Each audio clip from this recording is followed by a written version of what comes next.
Bueno, Shalom para todos, Yahweh los bendiga, bienvenidos a una enseñanza más de día de reposo con los capítulos, la lista de reproducción que tiene que ver con el libro de Éxodo o Shemot.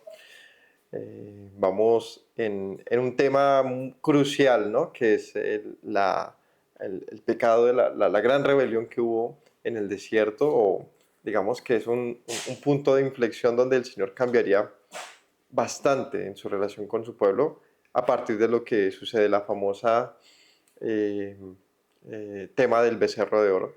¿Se acuerdan? Bueno, pues si no, capítulo 32, ahí lo pueden estudiar en nuestro canal de YouTube, ahí está lo que sucedió y por qué sucede. Pero pues estos capítulos que continúan, el 33 y 34, eh, incluso el 35, en una parte todavía tienen que ver con ese asunto. Así que vamos a ver qué tiene el Señor para decirnos hoy. Que el Señor nos bendiga a todos. Vamos a orar. Padre Celestial, te ruego que nos hables al corazón, que nos enseñes tu palabra y que ésta sea realmente edificándonos, ayudándonos a entenderte, Señor, a conocer cuál es tu voluntad para nuestra vida, Señor. Reprende nuestra conciencia, háblanos al corazón e instrúyenos, Señor, en tu camino que es vida, te lo rogamos. En el nombre de Yeshua. Amén. Dice el capítulo 33 así. Yahweh dijo a Moisés, anda, sube de aquí tú y el pueblo que sacaste de la tierra de Egipto, a la tierra de la cual juré a Abraham, Isaac y Jacob, diciendo, a tu descendencia la daré. Y yo enviaré delante de ti el ángel, y echaré fuera al cananeo, y al amorreo, al eteo, al fereceo, al heveo y al jebuseo, a la tierra que fluye leche y miel. Pero yo no subiré en medio de ti, porque eres pueblo de dura cerviz, no sea que te consuma en el camino. Bueno, como les mencioné, estos acontecimientos de este momento realmente generaron una brecha evidente entre Dios y el pueblo. Eso lo revisamos alguna vez cuando hablábamos ¿se acuerdan del tema del agua, de la roca y del maná y de cómo fue el trato del Señor con el pueblo y en qué momento cambia ese trato? Se los voy a recordar.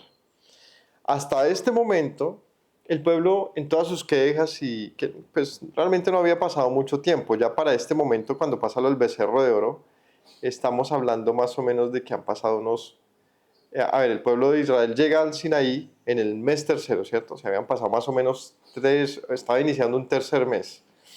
Y Moisés dura 40 días arriba, o sea, llegaría al cuarto mes y un poco más.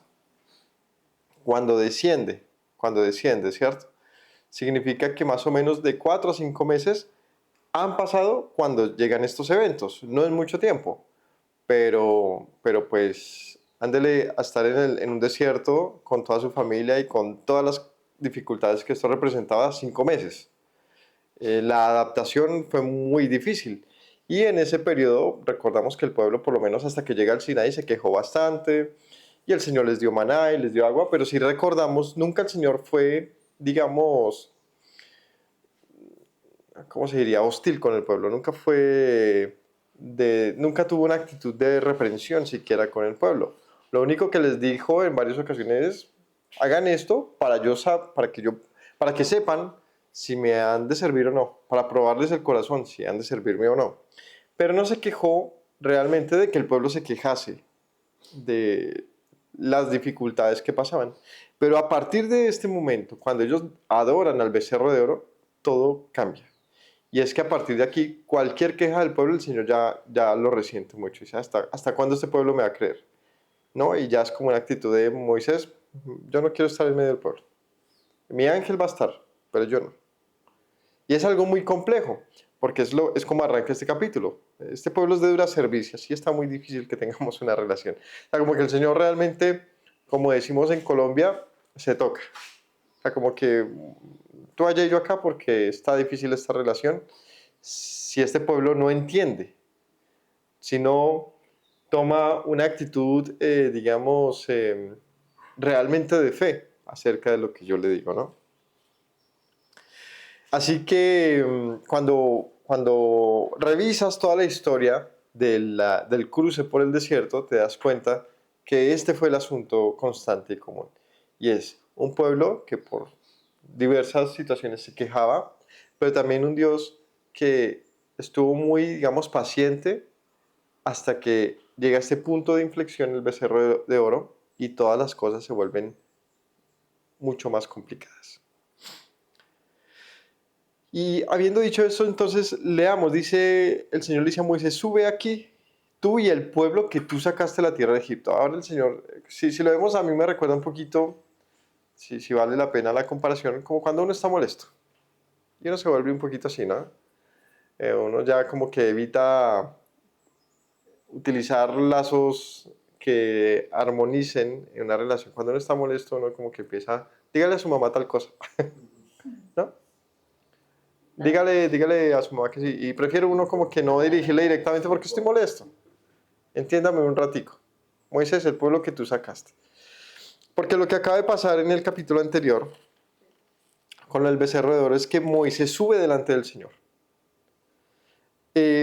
Y dialoga con el Señor, apaciguando la ira del Señor, que estaba dispuesto a acabar con el pueblo, o por lo menos eso le manifiesta a Moisés. Y Moisés le dice algunas cosas al Señor que dejan a Moisés muy bien parado, tipo un redentor, un Mesías, alguien que intercede por un pueblo y lo salva de qué? Pues de un juicio, ¿no? Y muestran al Señor compasivo y misericordioso. Así que para lograr conectar bien lo que vamos a leer aquí adelante, vamos a hacer una pequeña lectura de lo que acontece aquí para la versión de Deuteronomio. Deuteronomio capítulo 10, si me acompañan un momentico. Es corto y nos ayuda a entender lo que está pasando.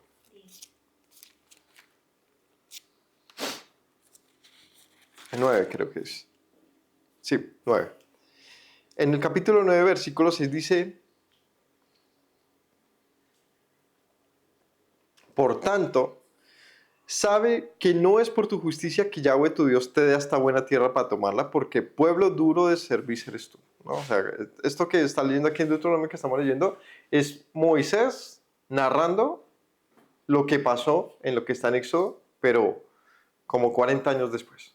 O sea, mucho tiempo después empiezan como, bueno, y esto fue lo que pasó. Entonces se cuenta en pasado y tiene una perspectiva interesante para que lo veamos.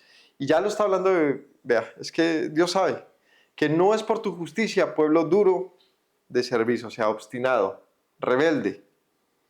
No es por eso que Dios te da esta tierra, sino hace rato te hubiese destruido. Porque eres pueblo de dura servicio. Acuérdate y no te olvides que has provocado la ira de Dios en el desierto.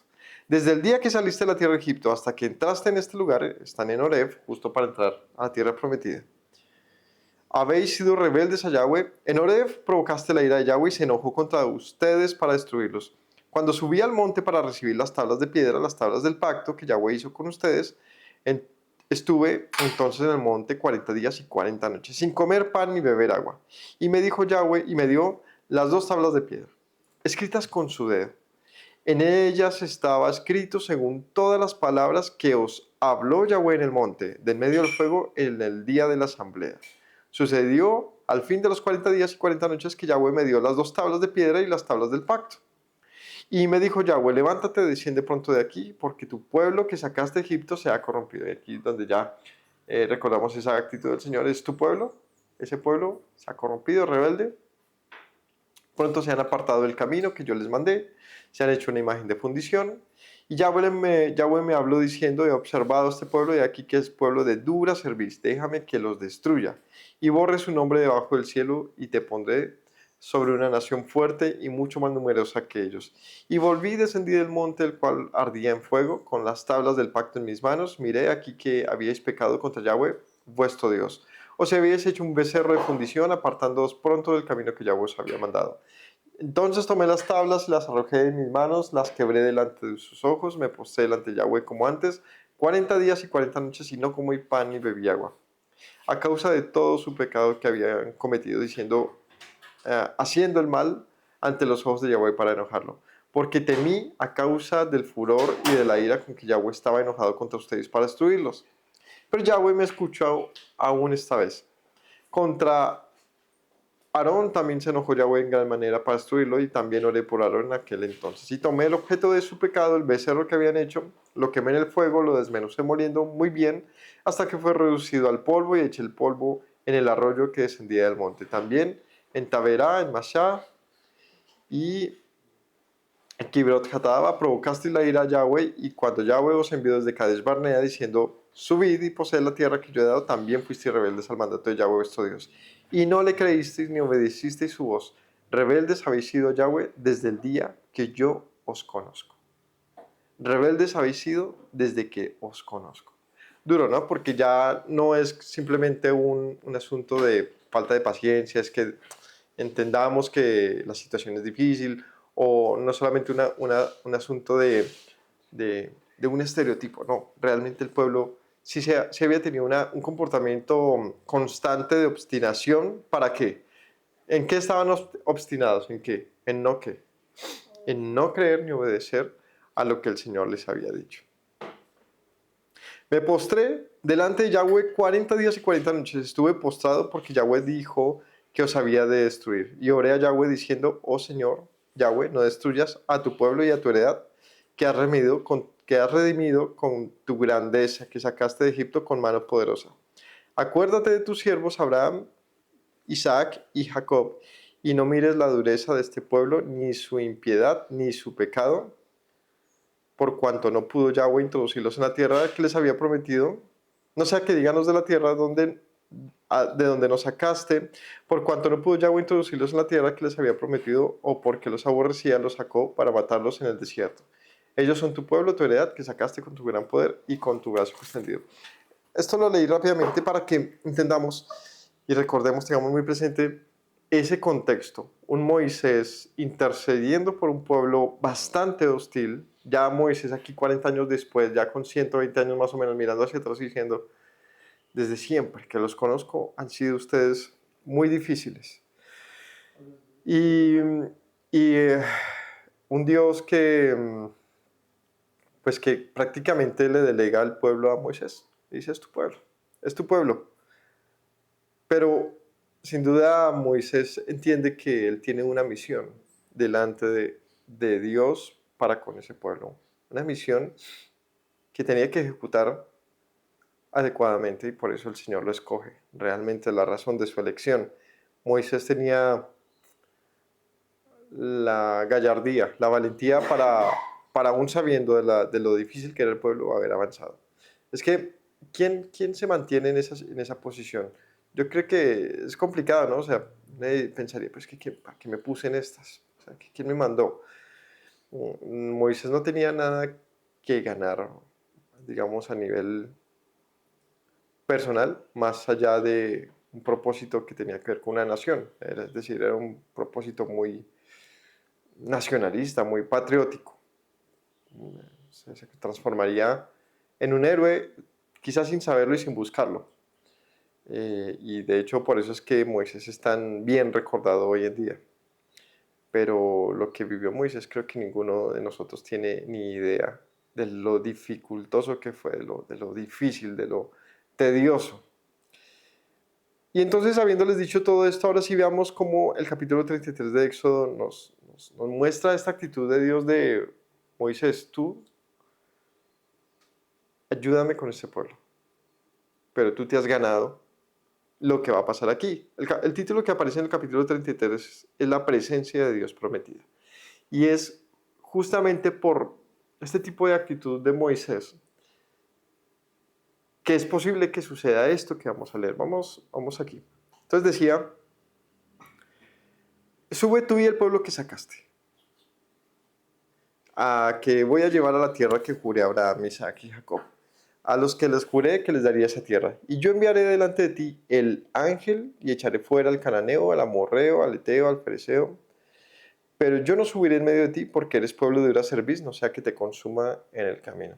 Bueno, aquí hagamos un pequeño comentario. Es interesante ver cómo el Señor, como les mencioné, corta un poco la relación con su pueblo diciendo, pues no me interesa mucho estar en medio de ustedes porque ya me demostraron que no tienen la actitud para recibir. Bueno, mi presencia la prometí, pero ustedes parecieran no valorarla. Así que mi ángel irá delante de ustedes. Y es interesante esta figura del ángel de Yahweh y no Yahweh directamente.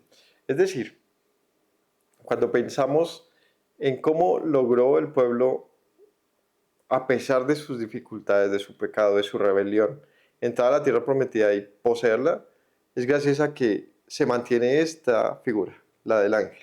Un mensajero, alguien que permite que se logre lo que no se podía gracias a ese bloqueo que había entre Dios y el pueblo. O sea, había un bloqueo que uno dice, pero es que ¿cómo Dios puede redimir a este pueblo?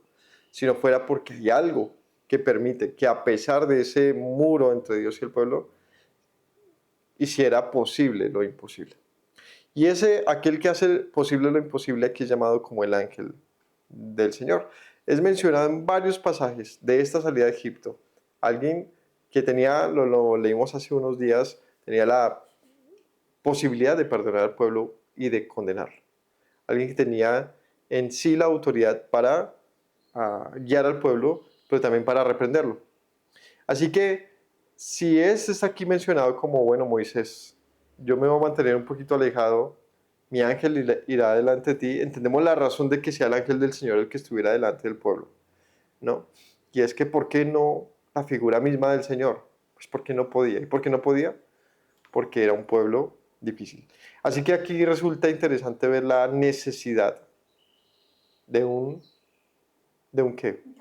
Intercesor, de un intermediario. Oyendo el pueblo esta mala noticia, ¿cuál mala noticia? ¿Cuál es la mala noticia? Vea, y oyendo el pueblo esta mala noticia, vistieron luto. Y ninguno se puso sus atavíos, porque Yahweh había dicho a Moisés, di a los hijos de Israel, ustedes son un pueblo de dura cerviz, en un momento subiré en medio de ti y te consumiré. El pueblo estaba asustado, definitivamente sabía que la habían embarrado muy, muy grave. ¿Cuál fue el gran problema con el becerro de oro? Yo creo que todos lo tenemos claro, ¿cierto? La prédica de la semana pasada fue completamente en ese tema. Díganmelo en una palabra, ¿cuál fue el gran problema con el becerro de oro? ¿Cuál fue? ¿Cuál fue? Que no tuvieron fe. ¿Cómo así? ¿Para qué? Para obedecer. ¿Qué? Lo que habían acabado de oír. ¿Y qué acabaron de oír? ¿Cómo debían adorar al Señor? ¿Saben a qué nos recuerda este pecado? Al de Nadab y Abiú. Lo mismo. Se les ha instruido cómo deben servir el tabernáculo y llega y lo hacen de otra manera. Murieron. El pueblo tuvo una situación similar.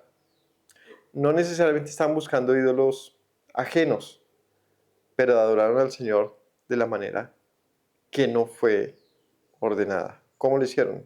Con estatuas, lo hicieron fuera de los parámetros. ¿Cuál era el parámetro de adoración?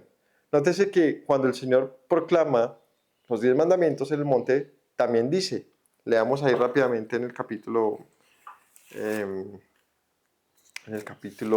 21. Creo que es ahí mismo en el mismo 20. Ah, no, sí, en el 21.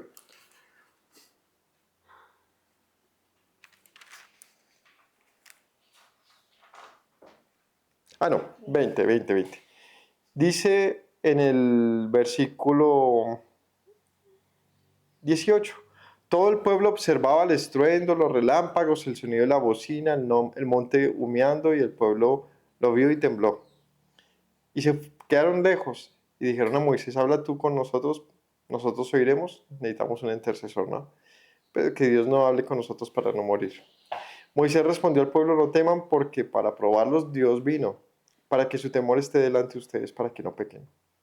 O sea, nótese esto, ¿verdad? Es que el Señor hace una entrada triunfal tremenda. Dice, ¿sabe para qué hago esto? ¿Por qué no de otra manera? Porque no vine con un sonido apacible, con algo súper, no sé cómo llamarle, muy, muy glorioso, pero suavecito, tranquilo.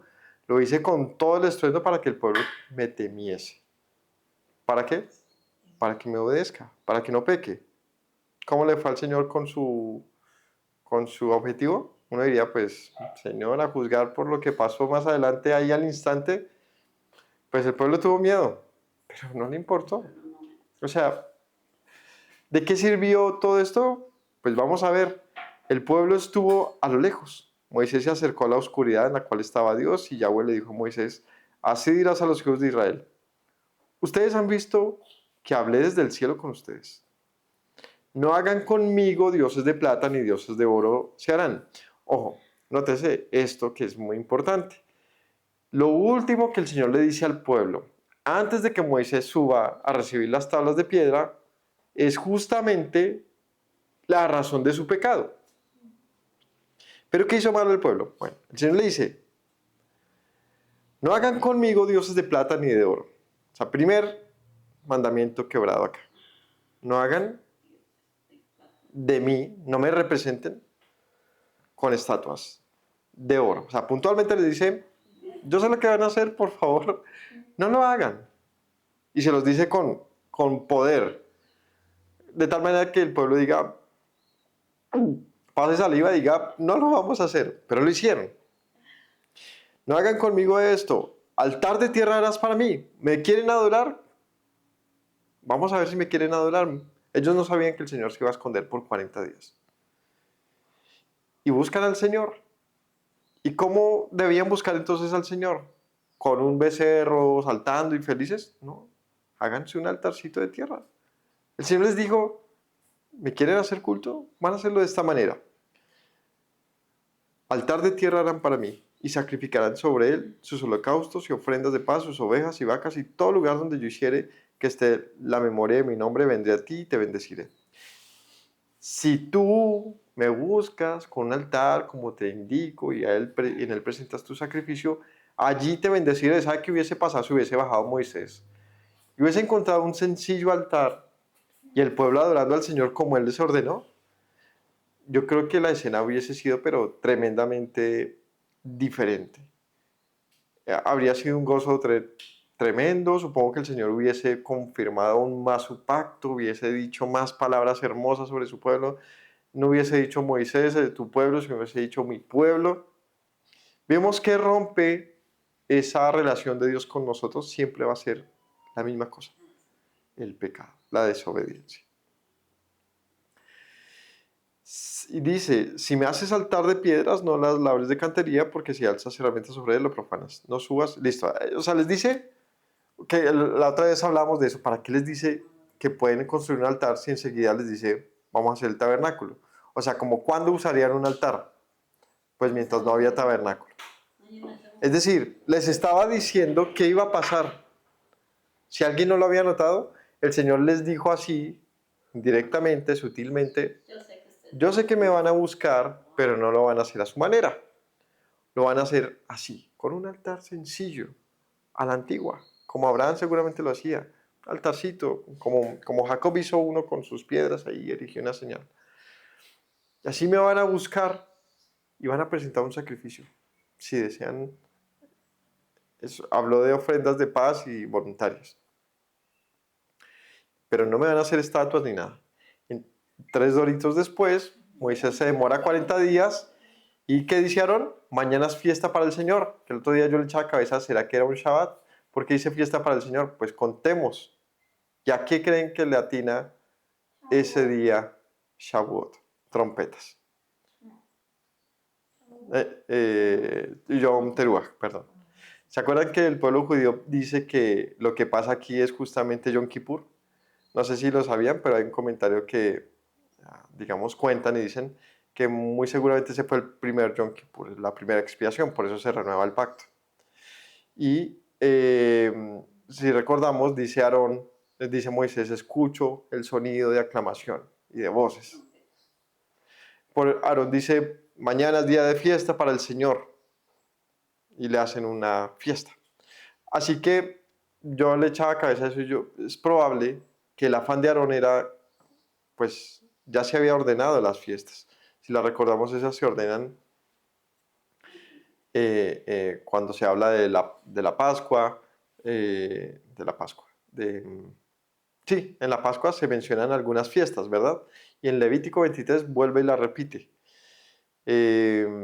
Pero simplemente como una posibilidad de que se haya mencionado el tema de una haj, de una fiesta para el Señor, puede ser simplemente la necesidad de, se nos ordenó hacerle fiesta al Señor en ciertas épocas. Y cuando haces los conteos, ¿no? Si realmente era Shavuot, cuando el Señor entrega la Torá, pues súmele 40 días. Y ahora, ¿cuánto le da? ¿No? ¿Cuántos son un mes y pedazo cuando acaba de llegar un julio, agosto, septiembre? Más o menos para agosto y medio. Para un septiembre, muchos en sus cálculos dicen, sí, yo creo que lo que acontece allí da más o menos como para el tiempo de expiación y de trompetas. Así que saquen sus cuentas, pero que es importante que pensemos por qué Aarón, qué impulsaron a hacer una fiesta, ¿no? Y a proclamarlo así, mañana es fiesta para el Señor, mañana es fiesta para el Señor, es lo que él dice. O sea, ¿de dónde sale eso? ¿No?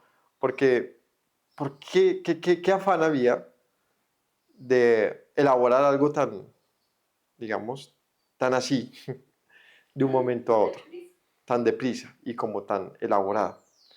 Independientemente de lo que fuera, es que vemos que cuando Moisés desciende, 40 días después del día 50 o pues de Shavuot, o de, ¿cómo se llama esto? No, sí, de Pentecostés, es que se encuentra un panorama que no era el deseado. Lo que nos permite pensar en este asunto, de que el Señor hable entonces de un ángel, que el Señor hable de una expiación, que el Señor hable de un perdón. ¿Y qué más hablo aquí?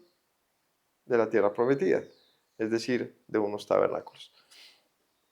Simplemente hay como una posibilidad indirecta, es decir, no se menciona aquí nada sobre fiestas del Señor, pero si vemos los hechos como suceden, pues tiene algún tipo de sentido el por qué Moisés se demora el tiempo que se demora, por qué no antes, por qué no después, o si le sumamos los otros 40 días, que él vuelve y sube, y si quedan otros 40 días, no sé, pero siempre los números nos van a hablar de los porqués, ¿no? Siempre, si hacemos una tarea juiciosa, seguramente vamos a tener algunos hallazgos interesantes y relevantes. Ahí se los debo porque no hice la tarea. Solamente, sí, ¿para qué me puedo inventar? Lo único es que estaba pensando en el asunto.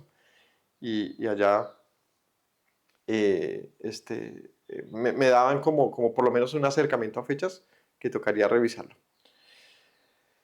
De pronto para la prédica esta tarde les tengo el dato exacto. Bueno, entonces, dice, el pueblo vio una mala noticia en esto. Se vistieron de luto. Pues, ¿qué escucharon? El Señor ya nos detesta. El Señor había dicho a Moisés, di a los hijos de Israel, ustedes son pueblo de dura servicio. En un momento subiré en medio de ti y te consumiré.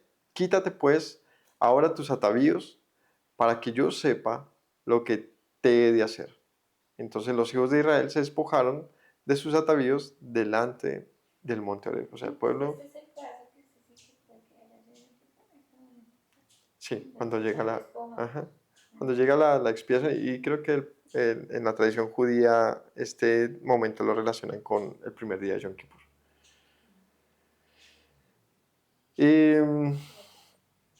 Bueno, entonces el Señor llama al pueblo y el pueblo piensa que va a morir para ese momento. Por eso es que pasan saliva así duro.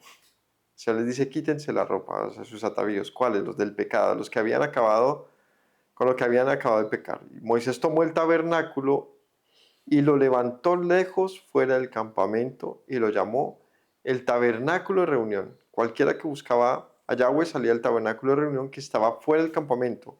Y sucedía que cuando salía Moisés al tabernáculo, todo el pueblo se levantaba y cada cual estaba en pie a la puerta de su tienda y miraba en pos de Moisés hasta que él entraba en el tabernáculo.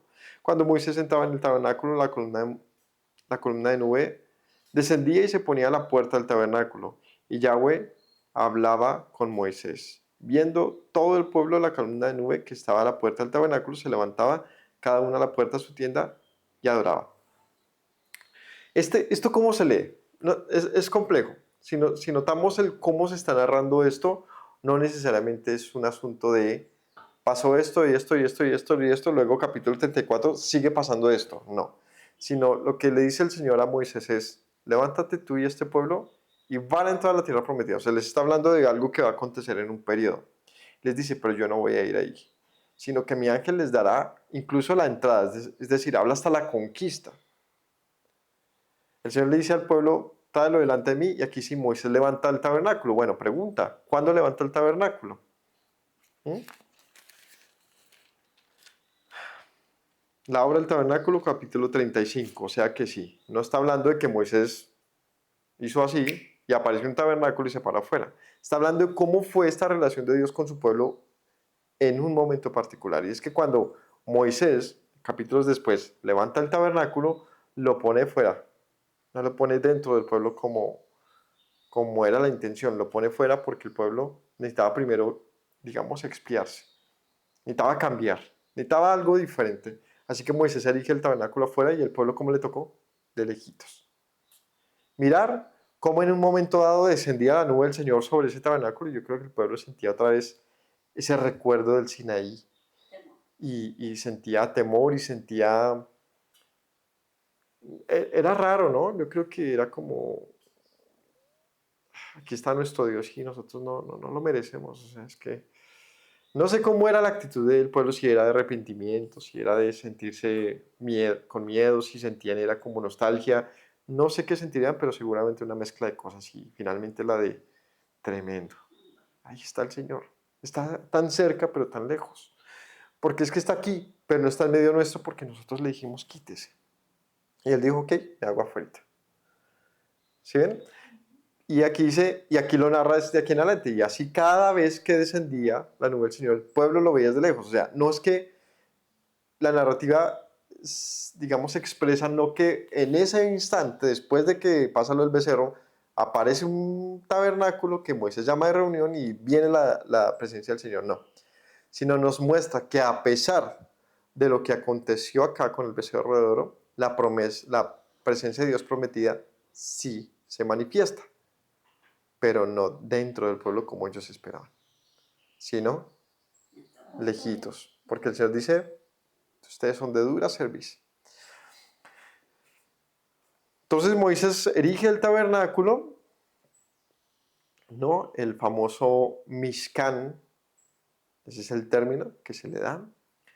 Eh, eh, ¿Cómo se le llama al templo, saben? Aquí se le conoce como el Mishkan, que significa o se traduce como tabernáculo. Pero al templo, ¿saben cómo se le llama? El Beit Hamikdash, la casa de santidad.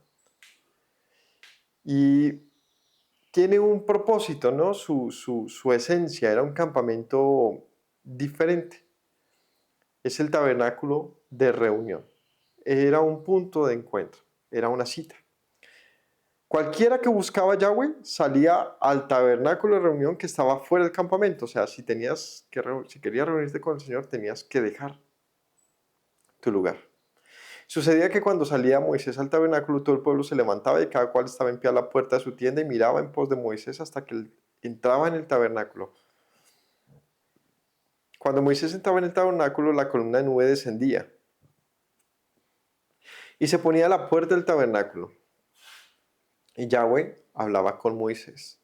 Y viendo todo el pueblo, la columna de nube que estaba a la puerta del tabernáculo, se levantaba cada uno a la puerta de su tienda y adoraba. Y hablaba Yahweh a Moisés cara a cara, como cualquiera a su compañero. Y él volvía al campamento, pero el joven Josué, hijo de Nun, su servidor, nunca se apartaba de medio del tabernáculo. Entonces, pensamos en esto. Como que en el imaginario uno se imagina el tabernáculo, tan lugar santísimo, y del lugar santísimo una columna. Pero no, estaba en la puerta, en la parte delantera. Y no subía, sino que bajaba, algo completamente imposible, ¿no? Es completamente imposible que tú veas humo bajar. El humo sube siempre. El humo siempre sube, ¿no?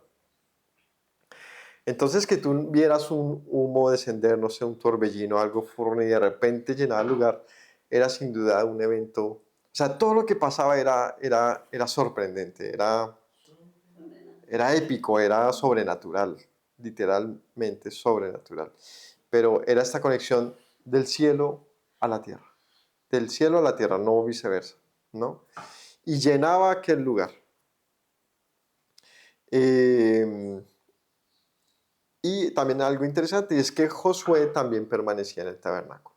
O sea que aquí me está hablando de quizás de un momento previo, una transición entre cuando se construye el tabernáculo y cuando empieza el servicio sacerdotal, ¿no?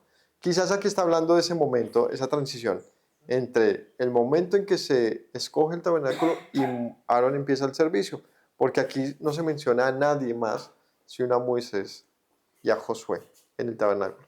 ¿Por qué Josué? Porque Josué subió con Moisés al monte, ¿se acuerdan? Él no llega hasta tan lejos como Moisés, pero él se queda en una parte del camino. Cuando Moisés baja, le dice a Josué, ¿qué está pasando? Y entre ellos dialogan ahí como, no sé, ¿qué está pasando? Como que están, de pronto hay una batalla, ¿qué pasó? Nos llegaron nuestros enemigos y le dicen, no, este sonido de fiesta, de música, ¿no? O sea que Josué sí estuvo excluido de esta situación y por lo tanto él también incluso tuvo un ticket VIP en el tabernáculo.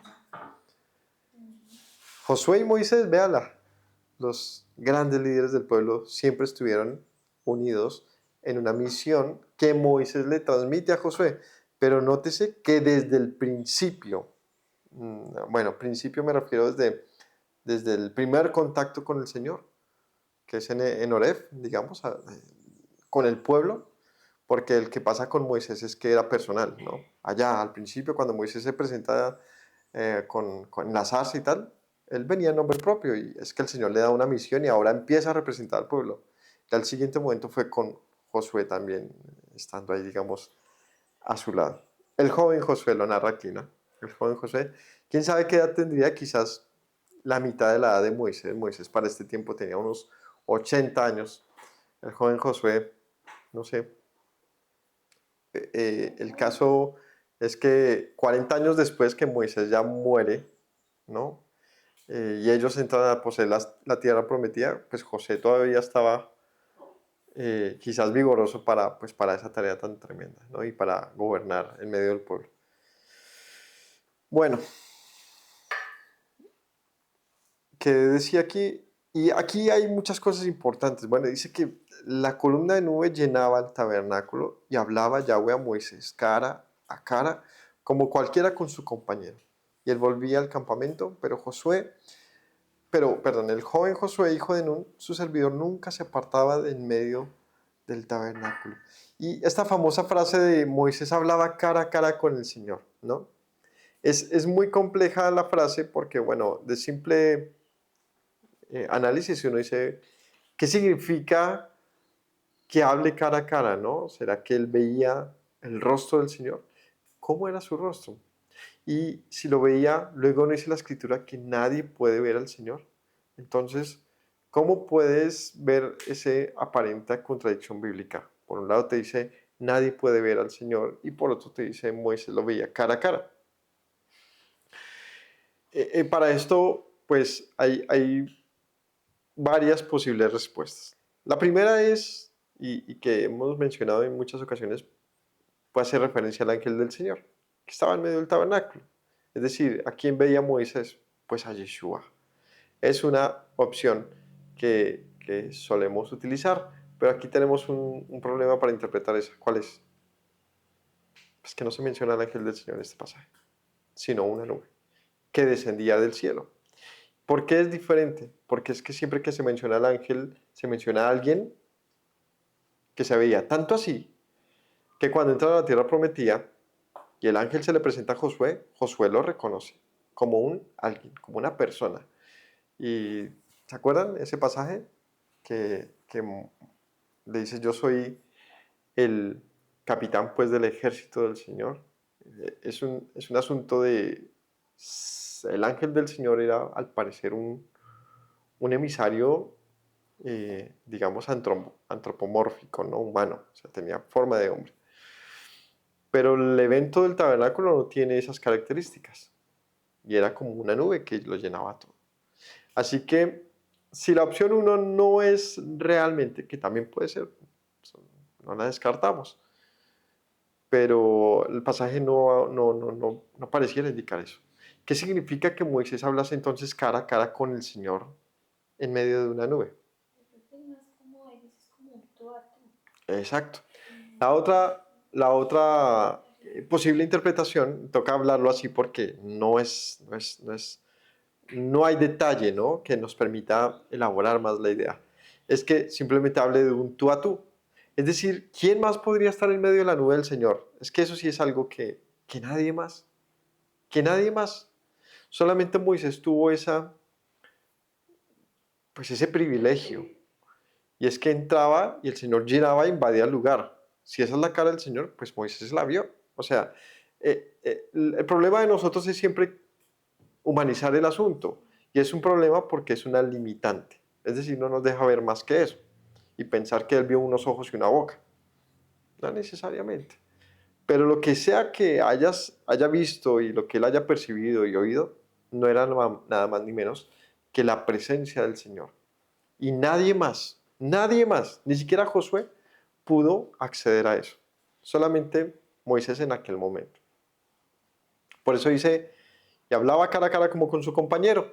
Significa esto que Moisés tuvo una cercanía tan tremenda con el Señor que no necesitó ¿qué?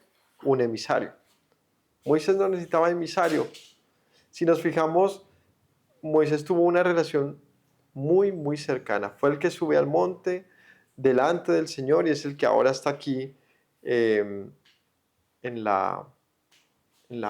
¿cómo se llama? En la nube que lo llenaba todo y es el que estuvo en la zarza. Bueno, ahí se menciona que estuvo delante del ángel del Señor, pero allí no tenía forma antropomórfica. Era una llama en una zarza. Entonces, todas estas escenas son curiosas, por supuesto, son asombrosas y son difíciles y que no pretendamos decir que lo entendemos plenamente. Sería completamente, pues, falaz, ¿no? Lo único que podemos decir es que podemos entenderlo, podemos acercarnos y decir, pues lo podemos entender de esta manera, de acuerdo a lo que la misma escritura nos dice.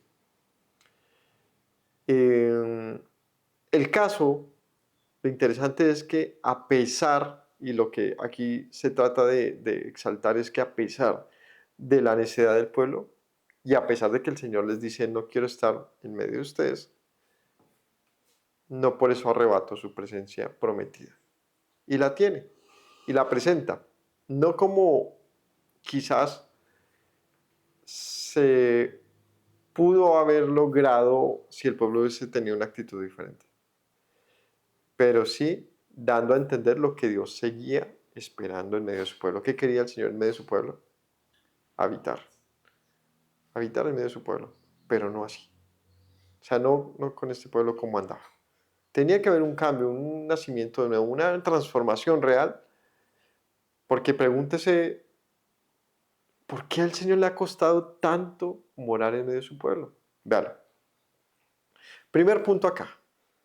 Ya les dice, yo lejitos, ustedes allá. Luego entran a la tierra prometida, ¿qué pasa con el arca? Se la roban. Queda por un lado el arca, el templo, el tabernáculo desarmado, hasta que David, o sea, muchos años después, decide reunir todos estos elementos y levantar un templo. ¿Y qué pasa con ese templo?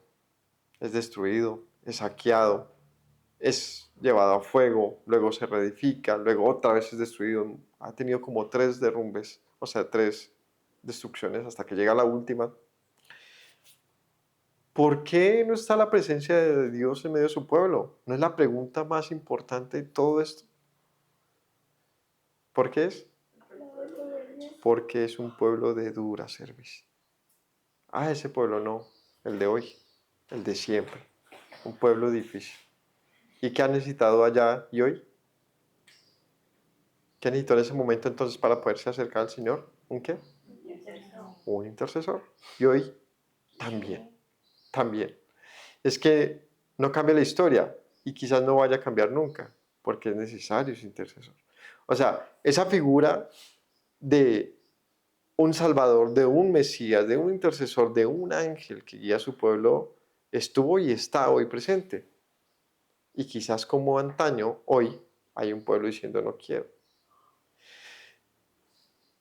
¿Por qué no se levanta el templo? La pregunta es, ¿qué te hace pensar ¿Qué te hace pensar que Dios quiere habitar en un templo? A veces siento que somos muy ingenuos y nuestra propia, ¿cómo se llamaría esto? Como nostalgia por lo que es el templo y el tabernáculo, no nos deja pensar con claridad sobre qué te hace pensar a ti que Dios quiere morar en una habitación en medio de un pueblo rebelde. O sea, es como cuando uno se casa con su esposa y tiene una familia bien difícil y uno la obliga a quedarse ahí en la casa. Y uno dice, "Uy, pero me la están maltratando, pero yo la amo. En cualquier momento y se da cuenta y ella ya no está más. Porque si no la obligues a estar en un lugar en que ella no debe estar, ¿no? Eh, que nos hace pensar que Dios deba estar hoy en medio de un pueblo como el actual y como el de siempre. Siento que todo esto simplemente ha sido la demostración de yo quiero habitar en medio de ustedes, el deseo del Señor. Pero hasta que no haya lo que Yeshua dijo que debía haber, no es posible. ¿Qué dijo Yeshua que debía haber entonces? Adoradores que le adoren en espíritu y en verdad. Allí es donde el Señor habita. Entonces, de resto, siento que hemos caído en la trampa de los estereotipos, de cómo debería Dios habitar en medio de su pueblo, de lo que debería pasar en Israel. Hace falta que pase el tiempo y que veamos qué pase con la historia, pero siendo bien honestos, el Señor de una es cortante y dice, ¿sabe qué? Partamos cobijas, usted allá y yo acá porque así no es la idea. No se trata de obligarnos a estar juntos mientras ustedes son un pueblo duro, hostil, pecador, y yo con mi plena santidad. O sea, ¿qué sentido tiene eso, no? Eh, y eso solamente para que lo reflexionemos. ¿Cuál es la necesidad de tener hoy en día un templo levantado? ¿Cuál es esa urgencia de levantar un templo? Cambiemos el corazón primero y Dios entonces decida dónde quiere habitar, ¿no? Que sea su decisión. Pero el resto es como, ahí le tengo la pieza limpia, hermosa, preciosa, sí, pero yo no quiero estar en esa casa, ¿no? Hagamos algo donde podamos tener realmente una relación. Mientras tanto, ¿qué va a haber necesario aquí? Un intercesor. Así que dice en el versículo, continuemos ahí. 12. Dijo Moisés en el 12, sí. Dijo Moisés a Yahweh, mira, tú me dices a mí, eso es lo que hablaron cara a cara como cada uno con su compañero, seguramente en sus muchos momentos.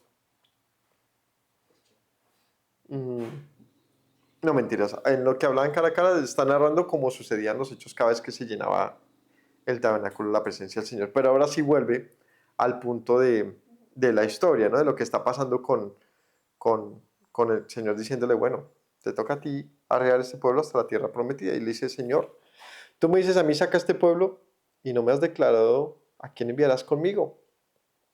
Tú me dices, yo te he conocido por tu nombre y has hallado también gracia en mis ojos. Ahora pues, si he hallado gracia en tus ojos, te ruego me muestres ahora tu camino para que te conozca y halle gracia en tus ojos. Y mira que esta gente es tu pueblo. Es muy chévere la conversación de Moisés con el Señor. De verdad que es muy interesante verla, porque vemos que, como la conversación del Señor con Abraham, ¿se acuerdan de esa conversación? Cuando se sientan a comer y le habla de que va a destruir Sodoma y Gomorra. ¿Cómo es la conversación? Es de un Abraham teniendo una actitud similar a la de Moisés. Señor, pero si es necesario destruir la tierra. El Señor le dice, pues que no hay justos. Señor, pero si hubiesen 50, si hubiesen 40, si hubiesen 30. Créanme que este Abraham de esa época y este Moisés no tuvieron la actitud de hoy, todo el mundo, la mayoría de líderes religiosos de Señor, destruye, destruye, destruye, destruye. Eran más bien ¿y no habrá algún justo por quien valga la pena tener misericordia de una nación extranjera? Incluso de nuestros enemigos, ¿no habrá alguien justo por quien valga la pena no arrasar con todo? Si notamos la actitud de intercesión, no es común. Más bien vemos unas actitudes un poquito diferentes. Pero la actitud de Moisés y de Abraham, cada vez que tenía la oportunidad con el Señor, incluso hablando de sus enemigos, era de que tu nombre sea el que quede muy en alto. vea que Moisés le dice aquí, tú me dices que saque este pueblo, pero me has dicho, ¿quién enviarás conmigo? ¿De quién está hablando aquí? Pues de lo que mencionó arriba, del ángel, ¿cierto? Y le dice, pues, o sea, es que no sé, esto es bien raro, la verdad que es raro, ¿no? Porque es que desde la salida del desierto les dice que el ángel iba adelante y que iba detrás y qué tal, pero aquí Moisés le dice, pero no me has dicho quién va conmigo. No sé entonces cómo era esta figura, por eso digo que es difícil entender, es difícil realmente entender cómo se manifestaban estas figuras del ángel del Señor delante del pueblo, ¿no? Porque podemos decir, bueno, es que Josué lo vio, ¿no? Con lo que le mencionaba ahorita, lo vio y lo reconoce. Sí, pero pues Moisés lo que vio en la zarza, que también es llamado el ángel del Señor, pues no era una persona. Y aquí le dice, pues no sé quién me vas a enviar, pero pues ya antes había dicho que lo había enviado, entonces es curioso. Lo que sé es que Moisés le pide algo especial, algo mágico. ¿Qué le pide? Te ruego me muestres ahora tu camino para que te conozca. Y halle gracia en tus ojos, mira que este es tu pueblo. O sea, Señor, de verdad, si estamos hablando en serio, ¿no? Se lo dice como de esa manera. Tú me dices, saca a este pueblo y me dices que me has conocido. Le dice Moisés al Señor, tú dices, yo te he conocido por tu nombre y has hallado gracia en mis ojos. O sea, Moisés le cita al Señor, tú me acabas de decir que yo he hallado gracia en tus ojos. Es decir, que, que he enternecido tu corazón, que me has visto con misericordia a mí, a Moisés, ¿no? Moisés dice, tú me has hablado bien de mí, has hablado de misericordia. Ahora, si esto es de verdad, te pido que me muestres el camino para conocerte, porque este es tu pueblo. Es decir, lo que Moisés, si nos fijamos, Moisés le está diciendo, o sea, si tú de verdad me has visto con misericordia, como dices, pues déjame cumplir entonces pues mi propósito en esto. Déjame entrar a ese pueblo de verdad. Muéstrame cómo va a ser la vuelta, cómo es el camino, cómo debe ser esto posible, ¿no? Y él le dijo, mi presencia irá contigo y te daré descanso. Tranquilo, Moisés, yo estaré contigo. Mi presencia irá contigo y te daré descanso. Y Moisés respondió, si tu presencia no ha de ir conmigo, no nos saques de aquí. ¿En qué conoceré aquí que haya hallado gracia en tus ojos, yo y tu pueblo, sino en que tú andes con nosotros, que yo y tu pueblo seamos apartados de todos los pueblos que están sobre la faz de la tierra? Señor, haz este bien conmigo. Si yo en verdad he alcanzado misericordia delante de ti, permítenos entrar a la tierra, pero dime cómo hacerlo, ¿no? Esto me recuerda otra vez a Abraham en un asunto. Uno dice, el Señor escoge a Abraham para que sea el padre de muchas naciones y que por medio de él venga la bendición al mundo, pero uno ve a los hijos de Abraham y es un asunto complicado, ¿no? Siendo honestos, árabes, judíos, cristianos, todos en un gran número, pero gigantesco número, procedentes de Abraham, matando a diestra y siniestra por el Dios de Abraham, al parecer muchos, y otros simplemente viviendo como quieran, pero hijos de Abraham. Y uno dice, pues, ¿cuál era la promesa realmente? Si los hijos de Abraham, muchos de ellos, pues el Señor tuvo que destruirlos, ¿no? ¿Como quién? Pues como pueblo que está en la Biblia. Los destruyó muchas veces. ¿Por qué? Porque era un pueblo duro, hostil, difícil. Entonces se pregunta uno, entonces, ¿para qué escogerlos? ¿Por qué escogerlos, no? Bueno, por amor a Abraham, por amor a David. Es decir, si te notas, muchas veces el Señor como que lo que hizo es, voy a hacer un juramento contigo, porque sí sé que si no lo hago de esa manera, no se va a poder cumplir. No puedo hacer un juramento con ese pueblo, porque ese pueblo va a hacer que se pierda el juramento. Si nos fijamos, el juramento el Señor lo marca con ciertos personajes que hacen que incluso muertos el juramento siga vigente. porque ellos lo valieron en vida. Abraham, es por ti que este pueblo será escogido. David, es por ti que habrá descendencia de ungido de mi rey sobre su pueblo, ¿cierto? Y en este caso es Moisés, es por ti que este pueblo va a entrar. Entonces, nótese ese asunto de, el Señor encuentra, digámoslo así, un ancla para mantenerse firme, aún a pesar de que Él sabe, absolutamente sabe, lo que va a ser un pueblo y una nación. Créame que el Señor sabe todo lo que ha pasado y será, y todo lo que hemos sido reclamando y reclamándonos como hijos de Abraham. Por eso Yeshua molesto les dice, dejen de decir que son hijos de Abraham, o sea, ¿eso para qué sirve? Anden como Abraham y entonces servirá de algo. Servirá de algo solamente cuando anden como Él. ¿Para qué sirve entonces ser hijos de Abraham? Para que tengamos claro que el Señor ha hecho un juramento, un pacto eterno. ¿De qué? Pues de que no podemos meter todos en la misma olla de... Pues, ¿qué son los hijos de Abraham? Pues humanos como cualquier otro pueblo, pero tienen en sí una promesa. Significa que tú, quien quiera que seas, puedes agarrarte de esa promesa. Y puedes mirar hacia atrás el llamamiento que ha hecho el Señor y es que vivas como aquellos. Es decir, que la fidelidad es algo, eh, es algo que ha sido consignado como una herencia.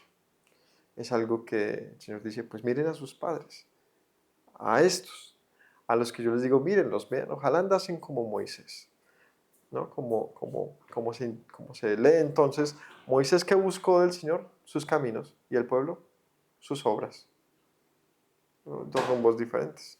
El pueblo lo único que buscaba era comida y pan y una tierra prometida. Moisés, que buscaba, muéstrame ahora tu camino. Muéstrame ahora tu camino. Si en verdad dices que me amas, déjame conocerte entonces.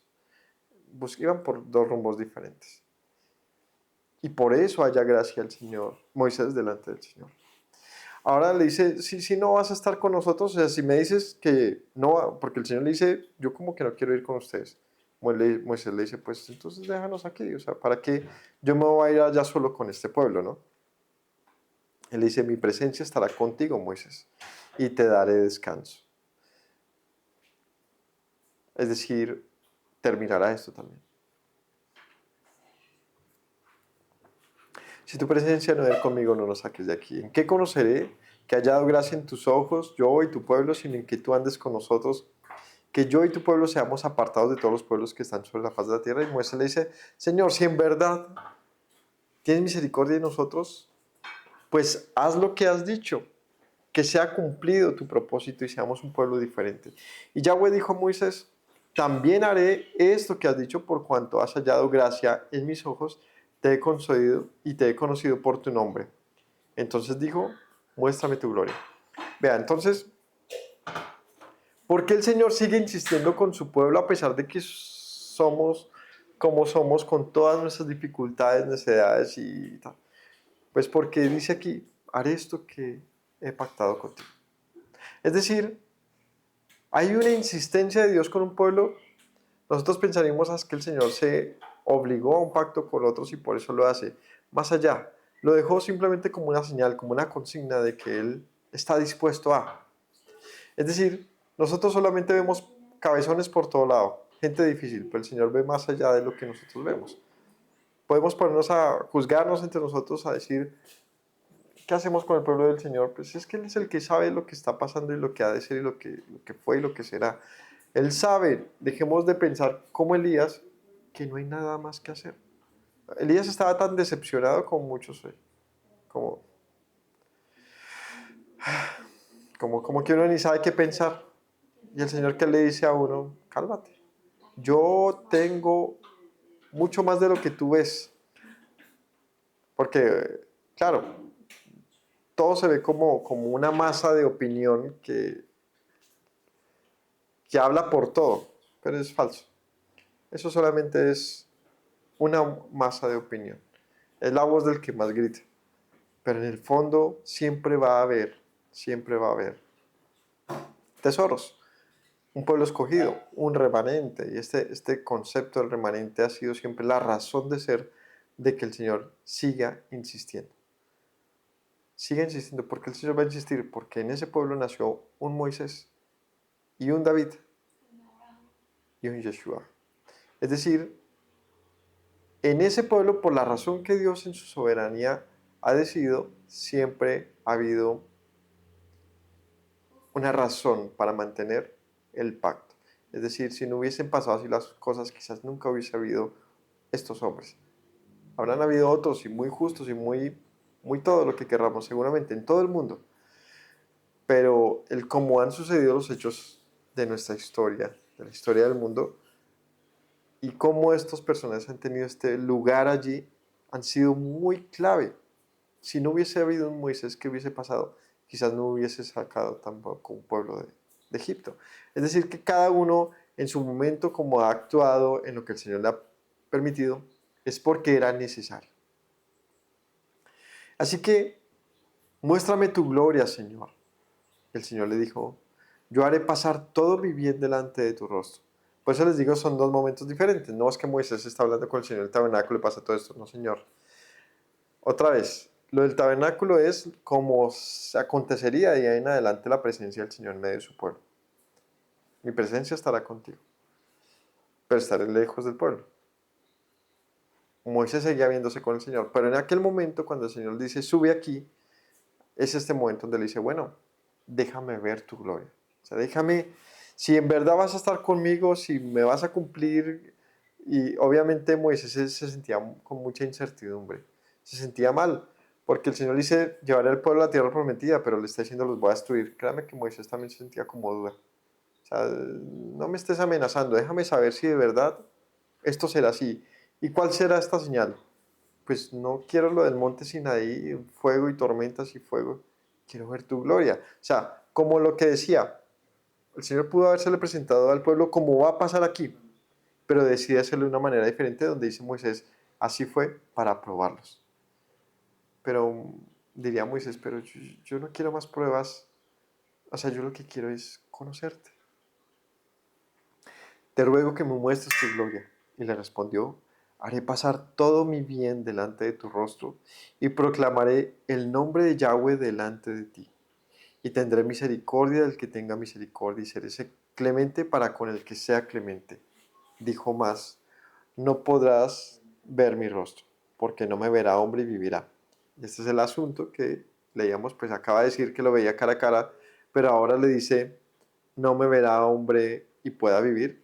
Entonces si vemos que el cara a cara anterior, pues no era un cara a cara como lo pensamos, no era el que le vieron el rostro al Señor, sino estaba en su presencia, literalmente tenía una conversación sin necesidad de un intermediario, sin algún vehículo de una visión o no era ahí delante de él.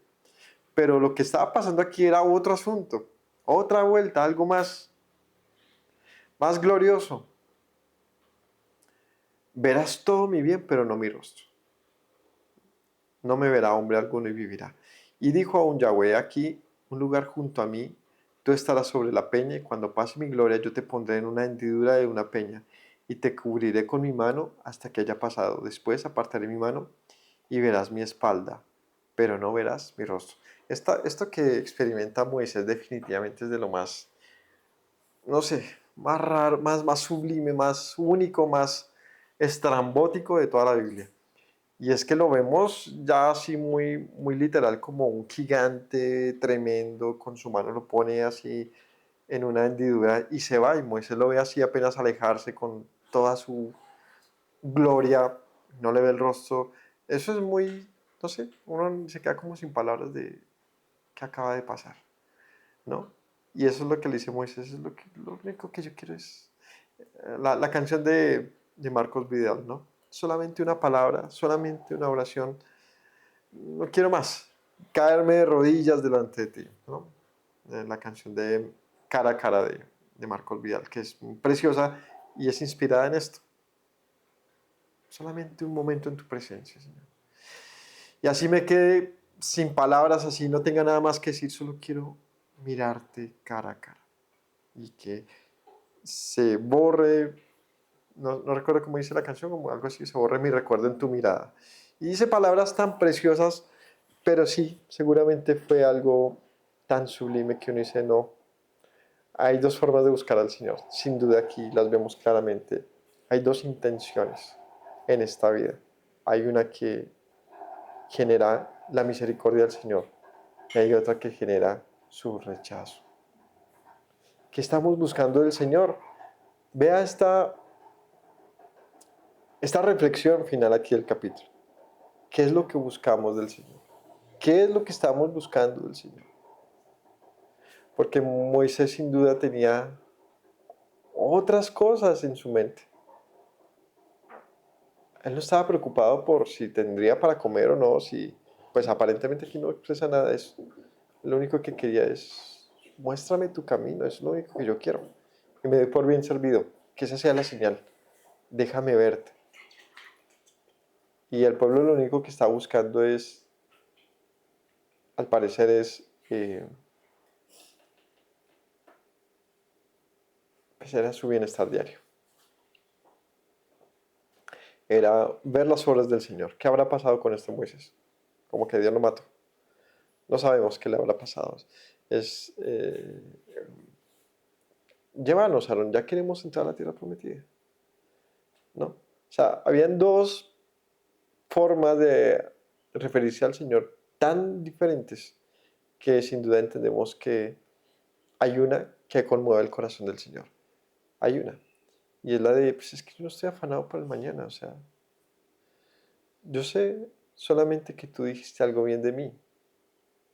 Pero Señor, este pueblo es muy difícil. Déjame saber si va a seguir así porque pues, yo no sé qué va a pasar. O sea, Moisés muestra su completa, eh, digamos, ignorancia del futuro, y no porque no le queda al Señor, sino porque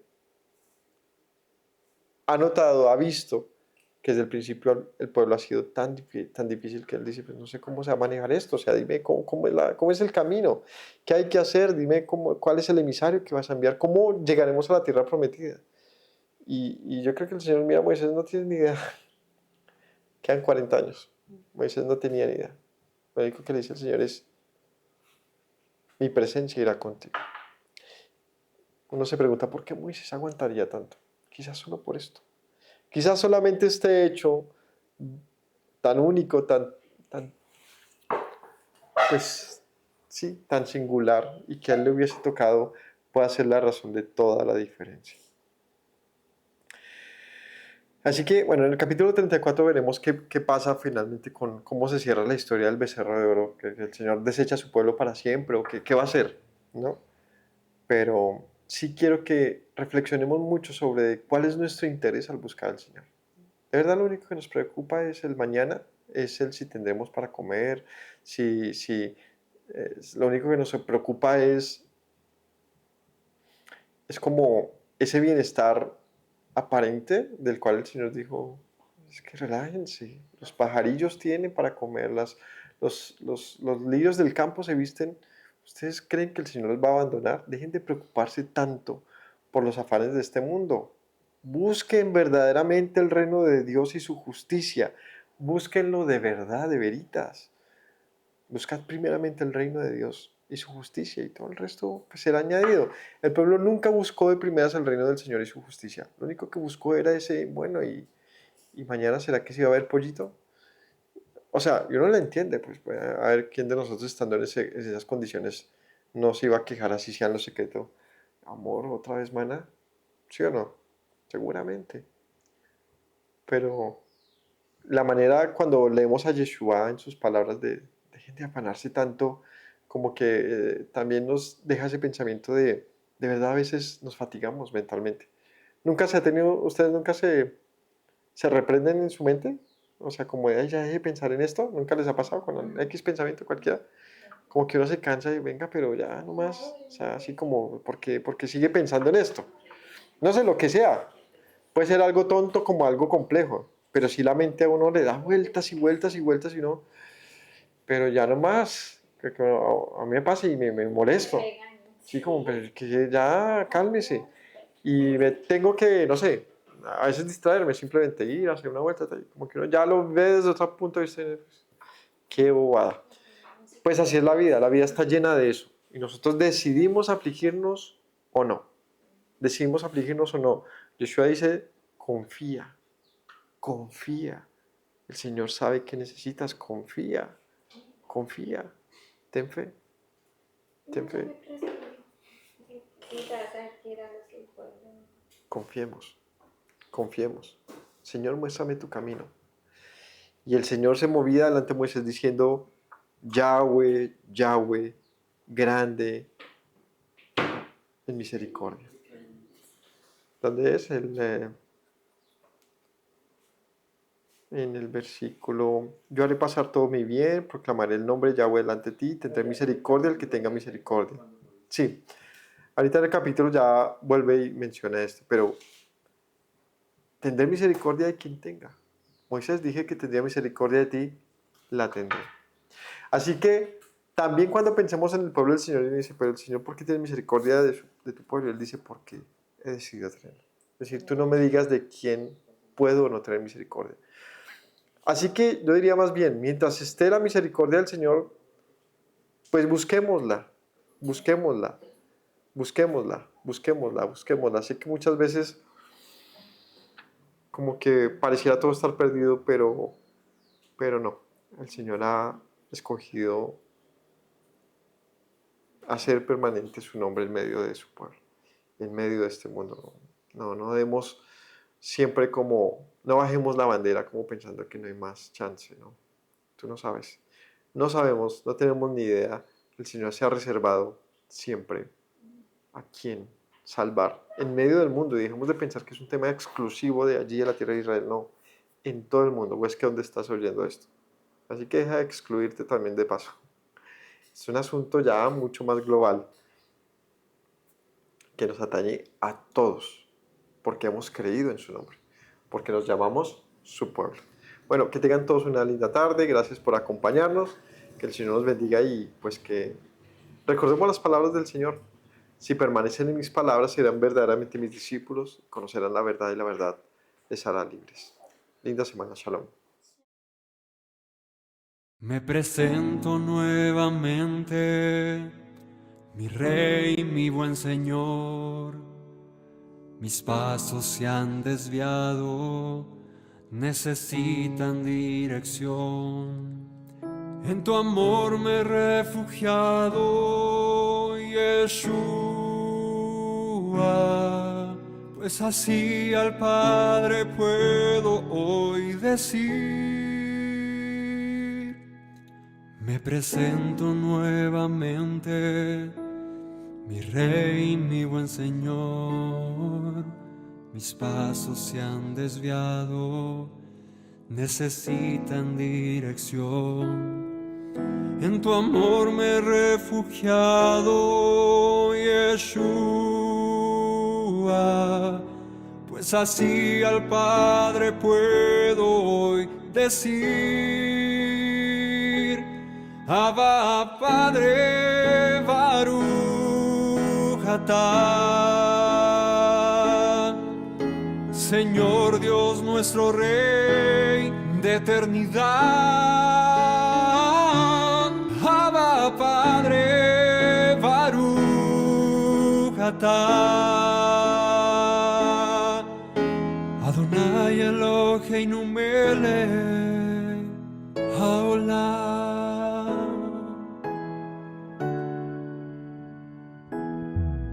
Me presento nuevamente, mi Rey, mi buen Señor. Mis pasos se han desviado, necesitan dirección. En tu amor me he refugiado, Yeshua, pues así al Padre puedo hoy decir. Me presento nuevamente, mi Rey, mi buen Señor. Mis pasos se han desviado, necesitan dirección. En tu amor me he refugiado, Yeshua, pues así al Padre puedo hoy decir Abba Padre Baruch atah, Señor Dios nuestro Rey de eternidad. Abba Padre Baruch atah,